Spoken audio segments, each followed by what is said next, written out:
Jian Jin sent a message to Lu Zhou via flying letter. Anyang City is about to be in chaos. After hearing this, Duan Mushing asked with confusion, as Wei Shuiyan's identity is that Jiang exposed. Ming Shirin speculated Jian Jin had already sent a letter last time, informing us of the real Wei Shuiyan's location. Now, knowing that Wei Shuiyan is an imposter indicates that Jian Jin has his informants around Wei Shuiyan. Lu Zhou frowned slightly, thinking his deduction made sense. The intelligence from Jian Jin should be accurate. Even if the high-ranking officials in the palace know that Wei Shuiyan is fake, they would not openly admit it. The command of the armed forces must not be in disarray. After all, the overall situation is what matters. So, those who want to move against Wei Shuiyan are the ones who wish to disrupt the overall situation. Could it be the Jade Consort, seeking an opportunity to stir trouble in the Great Flame? The Jade Consort comes from the western regions, and only she has the strongest motive. As Lu Zhou pondered, a female cultivator came in to report. Qian from the mountain foot requests to see you. It's the clansman of the little junior sister, who has been here before. Could it be that something has happened again? Lu Zhou waved his hand. Let him come up. Soon after, Qian, trembling, entered the hall and knelt down with a thud. Qian pays respects to the elder. Ming Shirin looked at him with curiosity. What's the matter? Kidnapped again? Qian hurriedly answered. No, not a kidnapping. The old master and madam plan to move away from Anyang. They are concerned about the young miss and wish to see her before leaving. Ming Shirin smiled slightly. Then do you know, once you join the evil sky pavilion, you must sever past conventions? Qian nodded. I know. Ming Shirin raised an eyebrow. Knowing that, you still dare to come? Qian cowed out deeply. Ever since the incident with Green Sun, the old master and madam have been constantly thinking about the young miss. Now that the young miss is 16, the old master and madam very much wish to see her once. After this meeting, they will not seek another. I beg the pavilion master for mercy. Lu Zhou remained silent. According to the rules of evil sky pavilion, once you enter the sect, you must cut off the past. We cannot make exceptions just because of familial ties. If every disciple were to cling to worldly attachments, what would become of us? He asked emotionlessly. Why are they moving away? Qian answered honestly. Anyang has been unsettled recently, with frequent murders occurring. It's said that there are foreign tribes appearing. Before, the chief family had the protection of the government, but now those people have fled. Lu Zhou nodded after hearing this. Considering Jian Jin's intelligence, Wei Shuiyan was ordered to go to Anyang to quell the unrest. Thus, it seems Qian has not lied. After a long moment of contemplation, he waved his hand. Show the guest out. Qian was stunned. He seemed not to have heard whether he was granted permission to see the young miss. Ming Shirin, impatient, came over to him. Are you leaving? Yes. Qian did not dare to ask further, and hurriedly left the grand hall. Meanwhile, in the grand hall of the Crouching Dragon Darknet headquarters, a subordinate approached Siwuya, reporting to the master. A flying letter from Mr. Fourth of Evil Sky Pavilion. Siwuya, who was playing a game of chess, inquired, "What's the matter? It's been years since Evil Sky Pavilion contacted us. This is the first time." The subordinate revealed the content of the flying letter. Evil Sky Pavilion wishes for you to investigate the whereabouts of Yunsan. Yunsan, correct. The sole heir of the Divine Thief sect. Yanzi Yunsan. The Divine Thief sect no longer exists. Now only Yunsan remains. What does the master want with him? I am not sure. Siwuya found it odd. To put it nicely, Yunsan is the heir of the Divine Thief sect. To put it harshly, he's just a thief. What kind of person is the master? To personally reach out to me for a mere thief? The subordinate bowed, seemingly having thought of something. It's rumored that Yunsan stole something from Evil Sky Pavilion. Could it be because of this? Siwuya laughed in surprise. Master, oh master, you're becoming more and more narrow-minded. Do you want your subordinate to investigate Yunsan? After all, the Darknet does not belong to Evil Sky Pavilion, and there's every reason to refuse. Siwuya spoke calmly. Then let it be as he wishes. After all, he's getting old. Hopefully, he can spend these last 10 years comfortably. What's been happening with the Clarity sect and the Orthodox sect recently? The subordinate answered. The Clarity sect and the Orthodox sect assembled to head the Tiger Ridge gang, but came back empty-handed yesterday. They must be furious. Siwuya nodded. Good. Any movements in the palace? Wei Shuiyan has already left the divine capital to quell the unrest in Anyang. Siwuya waved the peacock feather in his hand. Such audacity from an imposter. Master, what should we do? No need to bother. Let the word out that the heavenly silkworm gloves have appeared in Anyang. Yunsan is indeed skilled in theft, but he's too proud. Since the old man wishes to find Yunsan, how could I, as his disciple, ignore it? The heavenly silkworm gloves will be the perfect bait. The subordinate immediately turned and left. I will obey and proceed immediately. 3 days later. Over these 3 days, Mr. Ninth has been copying the Supreme Purity Jade Slip, spending the days in the pavilion copying, resulting in back pain and hand cramps. At night, entering the reflection cave as punishment. Fortunately, Mr. Ninth was honest and accepted the punishment. No one else could help her. Only Mr. Five stayed by her side, offering comfort whenever possible. After listening to Zhou Jifan's story, a female cultivator next to him asked curiously, "How do you know?" Zhou Jifan chuckled. "I guessed." After copying for the 100th time, little Yuan organized the 100th Supreme Purity Jade Slips. Exhausted, she collapsed onto Xiao Yu. "Sister, is Master really angry?" Xiao Yu smiled at her. "Master is doing this for your own good, to prevent you from making mistakes in the future." Little Yuan felt wrong. "Then how will I practice Brahma Heaven Silk in the future?" Upon hearing this, Xiao Yu affectionately stroked her head. "Practice is practice, but you can't always go all out without restraint. I don't mind Zhou Jifan and Pan Zhong getting beaten, but you even went hard on your brothers and sisters. How could Master not be angry?" Hearing this, little Yuan giggled. "Right, I'll be gentler next time." After organizing the Supreme Purity Jade Slips, little Yuan hurriedly went to Lu Zhou to greet him. Lu Zhou spoke calmly. "Have you thought it through?" Little Yuan nodded like a pecking chicken. "I will respect my brothers and sisters and be filial to Master from now on." "Good that you thought it through. Repeat this offense, and I won't be lenient." Lu Zhou slowly stood up. "In Evil Sky Pavilion, lacking respect for seniors, you still have brothers and sisters to cover for you. On the path of cultivation, where hearts are perilous, who will protect you? For 10 years, 100 years, 1,000 years? Lu Zhou wasn't sure if he could continue living forever by exploiting system loopholes, especially after discovering that the price of prop cards would increase. He became extra cautious, not using cards lightly anymore. "Yuan, you're now 16. Do you have any wishes?" "I only have one wish. That Master lives a long life." To this answer, Lu Zhou was surprised. "Why? Everyone says that Master's time is running out, and he can only live for another 10 years at most. I don't believe it. They will all pass away, but Master won't." Lu Zhou looked at the innocent little Yuan and smiled gently. "This girl's nature is not bad, and she has helped me a lot along the way. Now that she has entered the nascent divinity tribulation realm and possesses Brahma Heaven Silk, how could I let her stray onto the wrong path? She will be slowly guided in the future, and there's much to look forward to." "Yuan, have you ever thought about your family?" After hearing this, little Yuan shook her head, possibly because she was very young when she left home, so her concept of home is not very clear. Lu Zhou sighed deeply. "You and your brothers and sisters are different. They have been alone and unsupported since childhood, without any attachments." During this conversation, Ming Shirin walked in briskly. "Master, your predictions are divine. Old Seventh has replied and agreed to help us find Yunsan." Lu Zhou nodded. "Good." Ming Shirin glanced at little Yuan. "Master, about the little junior sister." Lu Zhou waved his sleeve, sending a flying letter to Jian Jin to meet in Anyang City. Hearing this, Ming Shirin's face showed joy. "Little junior sister, are you going to thank Master?" Although little Yuan was confused, she obediently expressed her thanks to the master. Lu Zhou then entered the secret chamber. In the past few days, apart from contemplating the heavenly writing, he occasionally tried his luck with the draw, but even with the luck value accumulated to 89 points, he didn't win any prizes. Contemplating the heavenly writing was more practical. Unconsciously, a night passed. "Ding, you have read through all the content of the heavenly writing human volume 100 times and have been awarded 100 merit points." Lu Zhou got up and stretched. "Reading so many times, it took so long to read through all the content of the human volume. However, I can clearly feel that my mental state is more vigorous than all previous comprehensions combined. My skin still looks old and decrepit, with no significant change. Comprehending heavenly writing merely improved his mental state." Lu Zhou opened the system store and noticed a line of small text in the item card section, indicating that the prices of item cards change with cultivation level and number of purchases. Looking at the prices, indeed, they had increased. Lethal Strike sells for 800, Impenetrable for 600, and Thunderous Energy for 400. This is simply a ripoff. Both conditions apply simultaneously, which can urge the host to improve their strength quickly while also providing enough self-protection when the host is weak. This system really doesn't leave any loopholes to exploit. Thankfully, the reversal card price hasn't increased. I'm still depending on it to survive. If even that went up in price, then it would really be game over. While he was pondering, Ming Shirin's voice came from outside. "Master, the flying chariot is ready." Lu Zhou then stepped out of the secret chamber. The huge flying chariot was quietly hovering at the foot of the mountain, but Lu Zhou suddenly changed his mind. This trip to Anyang should be low profile. There's no need to use the flying chariot, and we shouldn't bring too many people. He had a premonition that something Jian Jin wanted to discuss in person would be too conspicuous with too many people. Evil Sky Pavilion's strength was still lacking compared to its glorious days. Even the newly joined 8 Leaves powerhouse, Fan Xiuwen, might not compare to Evil Sky Pavilion at its strongest. During its prime, who wouldn't fear Evil Sky Pavilion if the first disciple, Yu Zhenghai, and the second disciple, Yu Shanrong, were around? The calamity calamity of 10 top experts besieging Golden Court Mountain wouldn't have occurred, a significant portion of Evil Sky Pavilion needed to stay behind. After much consideration, Lu Zhou decided to take only Liu Yuan, Ming Shirin, and Duan Mushing to Anyang. Zhao Yu and Zhu Honghong, whose strengths and cultivation levels were weaker, were more suited to stay at Evil Sky Pavilion. Lu Zhou gestured. An auspicious aura descended from midair. The divine beast Whitesword stepped through the void and arrived in front of him. Zhu Honghong was amazed by the master. Where did he tame this mount? Zhou Jifeng smiled slightly. Ordinary mounts can only be captured in foreign lands or forested areas. A mount like this, with a certain skill, it's all up to luck. It's said that the great mister once went to the misty forest to tame a legendary griffin as a mount, but nobody has ever seen it. Zhao Yu glanced at him. Keep your voice down. Do you want to die? Upon hearing this, Zhou Jifeng quickly shut his mouth, discussing the first disciple, Yu Shanghai, within Evil Sky Pavilion. If the pavilion master heard, what then? Lu Zhou called out, then took off with Liu Yuan on Whitesword, with Ming Shirin and Duan Mushing following on either side. An hour quickly passed, and Lu Zhou and Liu Yuan appeared on the streets, with Liu Yuan supporting her master. Master, should we grab someone to ask? Lu Zhou shook his head. No need. Let's go directly to the Qi residence. Though he felt somewhat surprised, the number of street vendors has compared to my last visit, looking somewhat desolate. But the rise and fall of Anyang City should be a headache for the Emperor of Great Flame. What does it have to do with me? Soon after, they arrived at the gate of the Qi residence. Liu Yuan politely said, Master, I'll knock on the door. Lu Zhou nodded. Go ahead. I didn't teach this girl in vain. Following the old ways, she would have probably kicked the door indirectly. Just as Lu Zhou felt reassured, two loud bangs. The door was directly smashed open. She inside the courtyard saw the scene, stunned and standing dumbfounded. Seeing that it was the young miss returning, after a moment of stun, she hurried to report to the old master and madam. Master, I didn't control my strength. Lu Zhou sighed helplessly. No matter. The door's quality was too poor. Let's go inside. Upon entering the courtyard, they saw dozens of people surrounding. A middle-aged man and woman in brocade clothes coming towards them. This was Liu Yuan's father, Qi Yuan. Her mother, Qi Xiangshi. Qi Yuan, now middle-aged, possessed an imposing stature, while Qi Xiangshi was dignified and graceful, still retaining her charm. In her youth, she must have been a lady of great beauty, captivating and distinguished. However, Lu Zhou was surprised to see that Qi Yuan, upon seeing him, besides being slightly more focused, was neither servile nor overbearing, and not at all afraid. Such courage in an ordinary person is indeed rare. Lu Zhou called out Liu Yuan's name. Bow to your parents. After all, kneeling to heaven, earth, and parents is the righteous way. Liu Yuan complied and obediently knelt down, knocking her head several times with a bang. Tears streamed down Qi Xiangshi's face. Move. She hugged her tightly. Qi Yuan bowed his hands, his eyes filled with awe and respect. Thank you. Lu Zhou just nodded slightly in response. Liu Yuan was a bit bewildered by the hug, having not seen them much in 6 years. She felt somewhat estranged. After some pleasantries, Lu Zhou was invited into the room with no outsiders present. Qi Yuan and his wife knelt down gratefully. On that day, Elder, you saved the Qi residence from danger. Please accept our bow. Lu Zhou casually released forceful energy, lifting them up as Yuan's parents. You are my peers. No need to kneel. I have questions to ask. Hope you think carefully before answering. Please ask. Elder, what has happened in Anyang? Qi Yuan did not dare to hide anything, answering honestly. Rebel troops are causing chaos. The common people are suffering greatly. It won't be long before the people of Anyang are displaced. Hearing this, Lu Zhou was somewhat puzzled. Isn't the commander of the three armies, Wei Zhuoyan, in Anyang? Qi Yuan sighed. He arrived north of Anyang City the day before yesterday, but did not enter the city. I'm not sure why. Lu Zhou nodded. After all, Wei Zhuoyan is an imposter. Being cautious is to be expected. One last question. Since Yuan entered Evil Sky Pavilion at the age of 10, joining Evil Sky Pavilion means cutting off the past. Regarding the Green Sun incident, considering your family was in dire straits, I can overlook the past, but why this time? Qi Yuan quickly took out a brocade box. Elder, please look. After saying that, he opened the brocade box, revealing a black magnolia quietly placed inside. Lu Zhou, puzzled, asked, Black magnolia? Qi Yuan glanced at Liu Yuan, remaining silent. Lu Zhou understood, meaning there were matters not suitable for Yuan to know. So he found an excuse to have Liu Yuan go outside to check. Liu Yuan complied and immediately ran out of the courtyard like the wind. But not long after she left, a gentle voice suddenly reached her ears. Hello, Liu Yuan, on guard. Turn to look. Who are you? Yu Shangrong, with a smile, watched her. Just as I thought. What's just as you thought? Don't look, or I'll gouge out. Liu Yuan stopped herself mid-sentence, remembering her master's warning, and swallowed her words back. I'm warning you. Don't follow me. Yu Shangrong seemed not to hear, and followed leisurely with his arms crossed. Seeing this, Liu Yuan became furious. She suddenly turned around, stomped her foot on the ground. In the next second, with a loud bang, the ground caved in. She thought the person before her would be frightened, but the swordsman in green robe didn't seem to care at all, continuing to follow and watch her intently, even smiling. Could this guy be some kind of weirdo? Thinking this, she surrounded herself with forceful energy and attacked fiercely. However, Yu Shangrong remained stationary, his protective forceful energy repelling all of Liu Yuan's attacks. Her figure darted around, unable to break through his defense. Yu Shangrong did not counterattack, maintaining a calm and collected demeanor. Liu Yuan grew more frustrated, yelling, "Hunter tribulation inside Avatar." The next second, an avatar almost as tall as her appeared by her side. At this moment, Yu Shangrong moved, lightly tapping it, and the delicate avatar vanished. Everything returned to calm. Liu Yuan, frustrated, flailed her arms but couldn't reach him, driving me mad. Let go now. Yu Shangrong smiled slightly. Interesting. After struggling for a moment, Liu Yuan had no choice but to give up. Fine, you win. Seeing her calm down, Yu Shangrong finally put Liu Yuan down on the ground. Hello, Liu Yuan, clenching her fists, intended to walk back, responding huffily. Not good. At that moment, Yu Shangrong approached with a smile. Little junior sister, you should also say hello. Liu Yuan looked incredulously at the man before her. Yu Shangrong smiled gently. I am your second senior brother. In Liu Yuan's memory, there wasn't much about the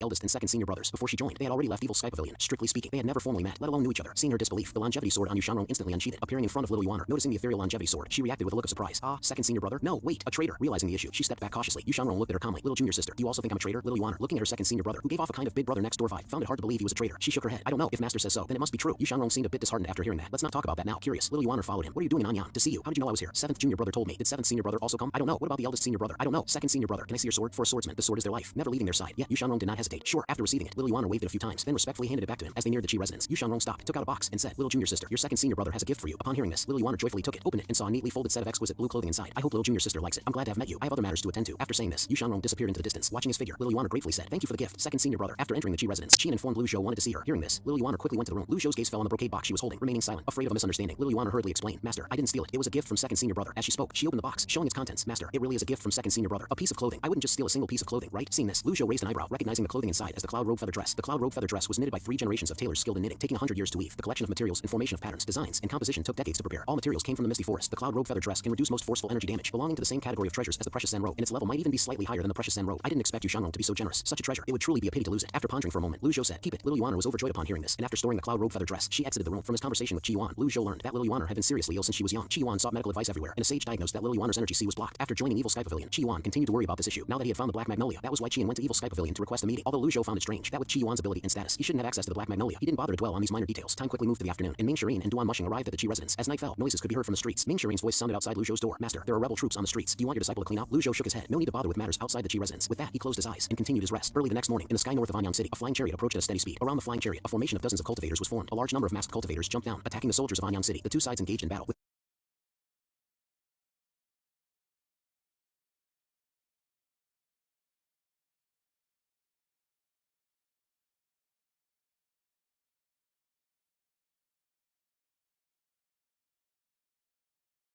On the flying chariot, a formation of dozens of cultivators was formed. A large number of masked cultivators jumped down, attacking the soldiers of Anyan City. The two sides engaged in battle.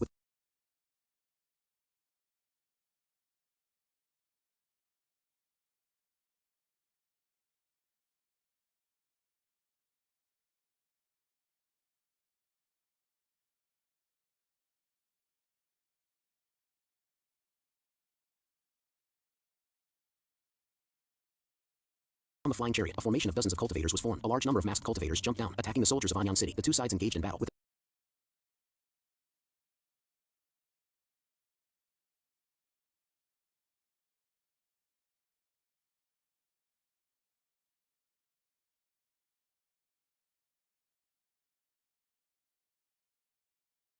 Engaged in battle with